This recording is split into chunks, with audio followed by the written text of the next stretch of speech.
shelling out money, anything. Ayy, ooh, got the foot on the gas, pedal to the metal when I'm get to the back. Ayy, got the foot on the gas, pedal to the metal when the lane moving fast. Ayy, ayy, let them all cross. If they hate, then let them hate and make a bigger boss. Ayy. This episode is brought to you by SPI Logistics, the premier freight agent logistics firm in North America. For over 40 years, SPI has been diligently building the most successful freight agent network to provide first-class relationships for our shippers, receivers, and carrier partners. We are more than another transportation network. We are a dedicated team of professionals united by one singular purpose, and that is to expedite our agents' success. All of our agents are set up for success on day one, as they are provided with a full suite of support staff that is ready to assist them with everything from after-hours emergencies to financial and administrative needs on a no-fee basis. This way, you can focus on continuing to grow your business. There is no financial risk to start, and you have the ability to earn up to 75% in commissions. If you are looking to take control of your financial future and build your business with the backing of one of the most successful logistics firms in North America, visit www.spi3pl.com to learn more. Do me a favor and let them know that the Freight Coach sent you. What is up, ladies and gentlemen? We are back. We are live. It is the Freight Coach Podcast, the top podcast in transportation, coming to you guys every single weekday, 8:30 a.m. Pacific, 10:30 Central, to break down some industry headlines. But most importantly, you guys provide some actual insight into what you can do with all of this information. If this is your first time tuning in, welcome. This is the real side of freight, ladies and gentlemen. And I do say that before every single show. And what I mean by that is I only speak with transportation professionals, because at the end of the day, you guys, I want to talk to the right individuals who have done what you're looking to do or who are currently doing what you're trying to achieve. So you can take that information, apply it, utilize it, and see a meaningful difference in your business and your life. Happy Monday, everybody. I'm looking forward to today's show. I got a really special guest for you guys. We're going to come on. We're going to talk finance today. We're going to be talking about all of the stuff that's going on out there in the market. But before we do any of that, you guys, my team always loves to remind me, I need to say this at the beginning of the show as well as the end, that if you get value in what you hear today and you guys are not subscribed, do your boy a solid. Subscribe to the show.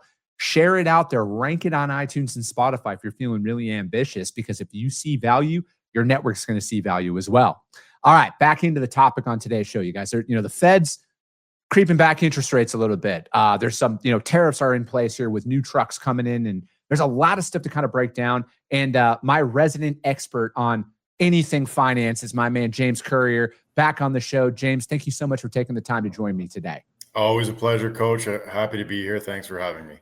No, man, it's always like it just works out every time I invite you to come on. It's like there's something else that keeps kind of creeping up. But for me, it's like you can never be fully prepared for what is going on in as seemingly volatile of a freight market, but yet alone a financial market as well, on going out there and trying to create some form of stability. And, there's a lot of information hinging on interest rates starting to come down and what that all means and everything. So, dude, what's been going on in your world, man? How are things going?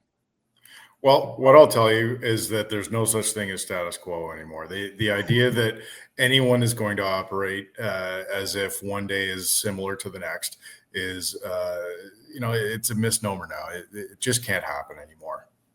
So it makes things chaotic, but the strong always survive. Yeah. What are some of those principles then that speaking of the strong always surviving, right? Like I always want to try and highlight some of those success stories in markets like right now. Like how have some of your clients, in working with you, staying ahead of the curve with a lot of this stuff, James? And then maybe what are some of those principles that people have learned over these last couple of years of this is just the way we are going to operate now moving forward? That's a great question, actually. I would say that, the strongest customers I have today are the ones who took the additional risk when times were tight, when times were tough. Somehow they make it work. They surround themselves with great teams. They get great contracts. They don't survive wholly on spot rates. There's a lot that goes into making a trucking company successful. And it's not just one factor, but certainly the willingness to take the additional risk during tough times are typically what sets really large successful companies apart from those who wait and see what happens in the market. Do you think that there's more opportunity, and I'm going to use air quotes, for a better deal out there, but do you think like when times are more volatile and most people, go back into their shell per se, or they're like, all right, we got to go on the defensive here. So what you're saying is at least this is what I'm kind of perceiving is those ones who go all in, like all offense at all times, like they're trying to find that play to make it work so they can continue to apply that, kind of like regardless of what's going on in the market, they have their play sheet, their play calls, and they're just going to continue to execute upon that? There's always opportunity for additional opportunities in the freight market. The companies that we're seeing that are successful right now are the ones who are pivoting and adding additional resources to their offerings to the general market. So the companies that were just straight line haul before are now offering things like, dedication or white glove service or final mile stuff. It really is. It's an opportunity to look at what you're not doing and finding out if you're able to do that and then buy into it. Yeah, no, I'm kind of getting to the point now where it's like my appetite for risk is growing the longer I am self-employed. And I think it's just kind of it's going to sound very simple is like, I just kind of have that all figured out mentality with it, where it's like, I already signed up for this, right? Like I'm 5+ years in to being self-employed. I've only known a chaotic market overall. Starting your business in COVID is, no small feat, but I look at it is it's like, I think that it's always volatile, right? Like if we actually pull the curtain back a little bit, James, there's always something that you can point to and be like, hey, that's volatile. That's bad. That could be an issue and stuff like that. And I think like once you kind of bite that and you choose that path, like for us inside of our business, like we're out here actively looking to acquire companies and stuff like that, right? Mm-hmm. Like we're looking for anything and everything to really springboard our operations, because growth in specific markets might only come through acquisition, right? Or it might only come through changing your business model or adding an additional service out there.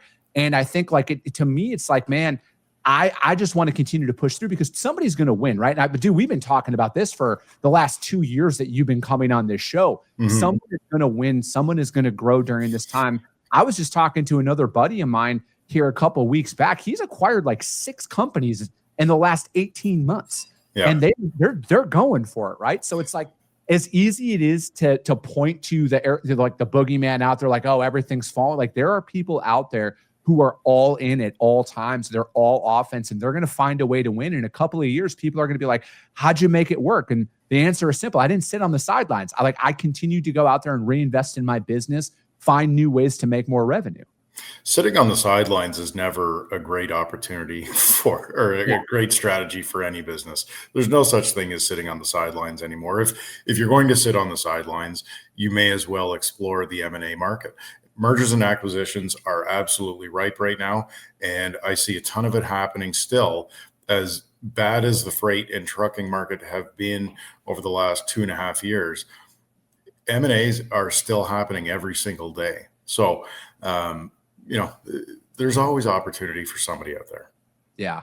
I think M&A, it's going to be that's one thing that I'm always kind of watching is just the saying is as simple as this, man. Success leaves clues, and there's individuals out there who are they're looking for that, right? Like in a down market, they know that, again, I'm not advocating for anybody's failure or closing, but like they know that there is a high likelihood that somebody has over leveraged themselves, and it's going to come to a point where it's essentially going to be a fire sale. Like we just got to get whatever we can for it, and then it might be the vertical that they're looking to get into, right? Maybe they're a primary dry van carrier, and now they're going to be able to acquire a refrigerated company out there who's got an established book of business. They have established customers and everything else. They just, maybe they're maxed out on credit or whatever that looks like. And there's those opportunities that are out there. So I feel like, you have to be, patiently aggressive, you could call it. And, that because those opportunities are out there, those deals are going to continue to present themselves. I like that term, patiently aggressive. Did you just make that up right now? I did. I actually, it kind of just came to me. There's Good for you. Dude, public school pays off every once in a while, James, and you come up with sayings like that. That's fantastic. Patiently aggressive. I'm going to use that at some point. I think you could go back and study a lot of these companies and how they operate. And, like when you're going out there and looking to add inside of or even going out there to like refinance your fleet, for example, right? Like there's obviously a right time and a wrong time to do some of this stuff. I think that the data would probably tell that. And then, they might just be the first one to get it where they're getting it just on the come up, right? Where like they're waiting to do, they're just about to, where it hits the bottom and stuff like that. So like, how are you working with your clients in particular, James, especially right now when the Fed out there they did lower interest rates a little bit. There's a lot kind of hinging on how aggressive they're going to go with it. So how are you working with your clients when a lot of that stuff comes out and they're like, dude, I bought it in elevated interest rate here. How do I get it down? Do I wait until a certain time? What does that look like? Well, it's like I tell you, every time you ask a similar question, there's no such thing as a magic bullet when you're going to do something like refinancing. Every company is different, every strategy is different, and every market is different. So we work with a lot of different companies in a lot of different geographies in order to make sure that they're not over leveraged, but still have enough operating cash flow in order to not only survive, but potentially buy into new markets and look at new opportunities. So it's a delicate and fine line that a lot of folks walk, particularly right now, where you could potentially find yourself over leveraged. And once that happens, getting out from under that rock can be very difficult if the freight market doesn't change. So it is simply a matter of sitting down with the customer, helping them understand where they want to go and getting them to help us to understand their formal strategy moving forward and what they plan on doing so that everyone's on the same page, right? It absolutely needs to be a partnership, and there needs to be a belief on both sides that this is for the greater good of the trucking company. Yeah. Now, when you see, when we're looking at Class 8 trucks, falling year over year and stuff like that, how much do you attribute that to like it's just a slower time to buy it, or is it people are just not looking to upgrade their fleets at this time? What parallels do you draw from stuff like that? What I typically look at is overall consumer spending and confidence in the overall economy. Right now, generally what we're seeing is a lack of confidence from the average consumer, which means that they're not spending the way that they were from 2019 to 2022. When that spending drastically slowed down, so did the freight market. Makes sense, right? Yeah. So it's no different when these massive corporations are going out and buying 100 Class 8 power units at a time. If the sentiment is not there, if the belief is not there that the economy is going to greatly improve and that they're going to get a better interest rate in order to finance the trucks, or if they're depleting cash flows in order to buy trucks, then they could potentially continue to wait.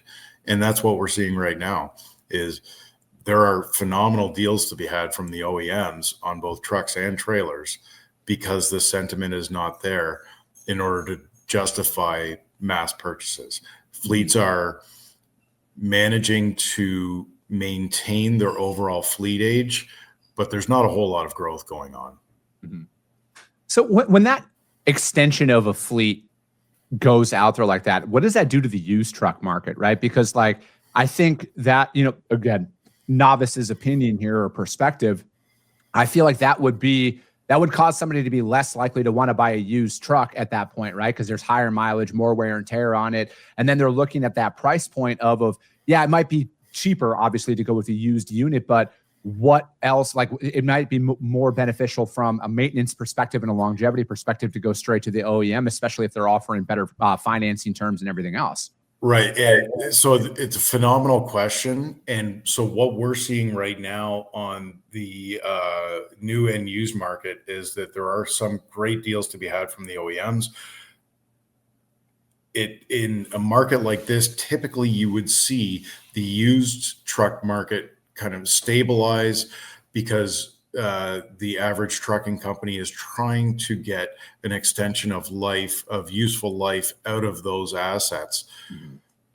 In which case you would then typically see the new parts market for aging vehicles start to climb up, and that's where we're seeing this disconnect, is that the parts are not being sold in as much of a quantity as you would normally see when people are extending the life of a useful asset, which tells me that the wheels just aren't turning. If you're not replacing parts on an aging truck, Mm-hmm. it's because the wheels aren't turning. Yeah.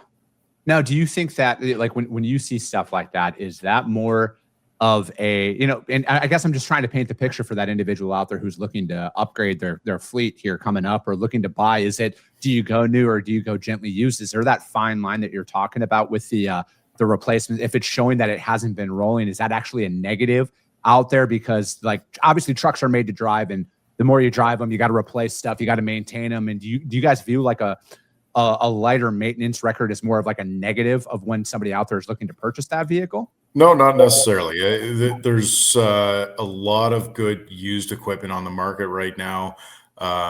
Fleets are resizing appropriately, and there's tons and tons of opportunity to both buy new and used equipment and get it financed for what I would call a pretty tremendous rate in an overall macro sense. Mm-hmm. Yeah, Yeah. looking at the rates historically, right now you're actually doing pretty well compared to the last 20 years. Mm-hmm. Now, do you think that, like, why does it seem so painful though overall? Is it because all other costs are elevated out there? Because they talk about that in the freight market too, James, right? Where they're like, hey, if you actually go back over the last 20 years, rates are higher than what they are on average and everything else. But do you guys look at it as like, when we factor in inflation, repair costs, everything is up? It seems like it's just complete ass backwards and flipped upside down because of that.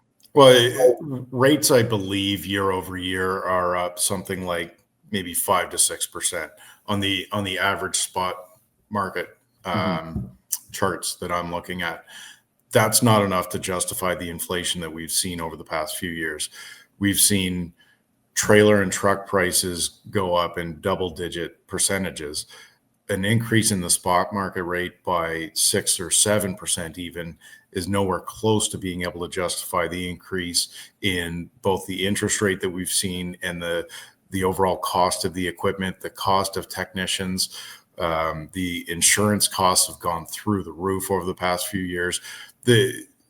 There's a real disconnect, and the balance has started to happen where, with a lot of carriers exiting the market over the last, call it 16 to 18 months, specifically, the balance is happening, but it hasn't happened in nearly as quick of an order as everyone anticipated. It seems to be dragging on for whatever reason. Now, maybe it was because of the amount of cash that was held after 22, because everyone had a phenomenal year.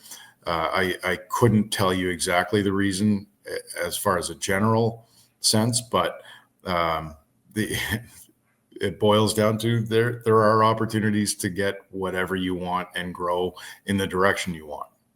Yeah.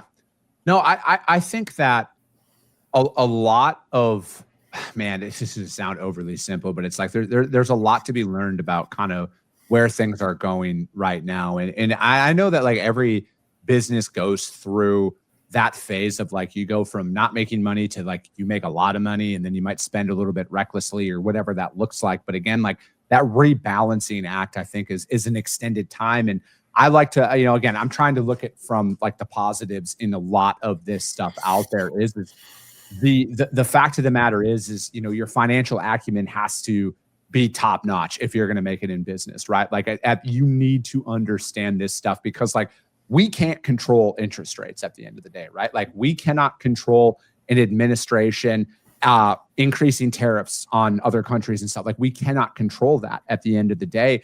We have to learn from the hand that we're dealt and we have to play to the best of our abilities out there.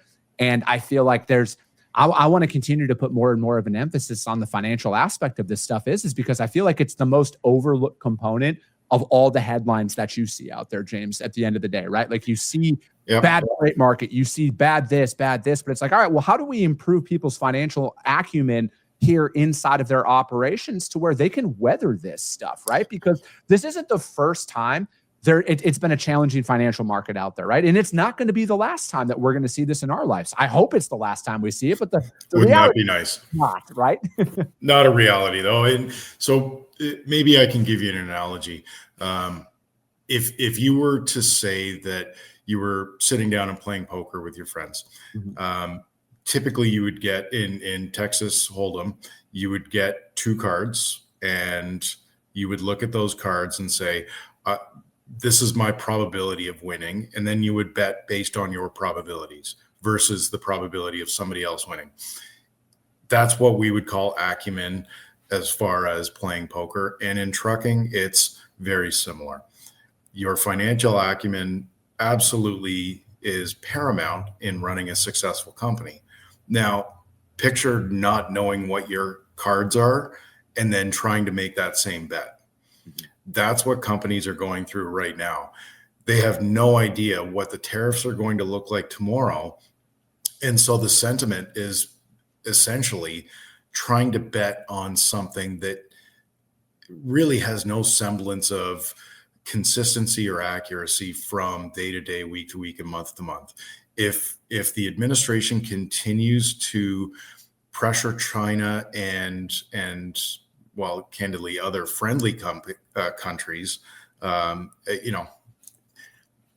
sentiment doesn't improve any month over month. And that's where the real challenge comes in, is that you can be as financially smart and literate as anyone out there, but if you don't know what the rules of the game are and you don't know what cards you're playing, it won't matter.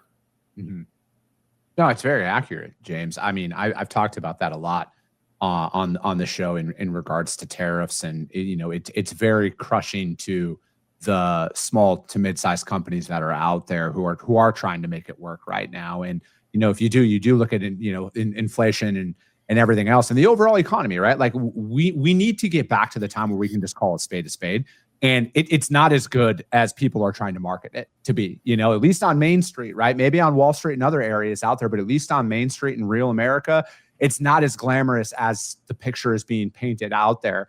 Now, like I've stated on the show before, and I'll state it again for context, I am a fan of reindustrializing North America in the United States, right? Like absolutely. And I think it, because they had talked about the 25% tariffs on medium and heavy duty class 3 to 8 trucks and parts coming out there. And I think it is important to note, because I haven't seen this really being talked about, is there are exemptions out there between United States, Mexico, and Canada. If, as long as there's obviously some rules that are in place for that.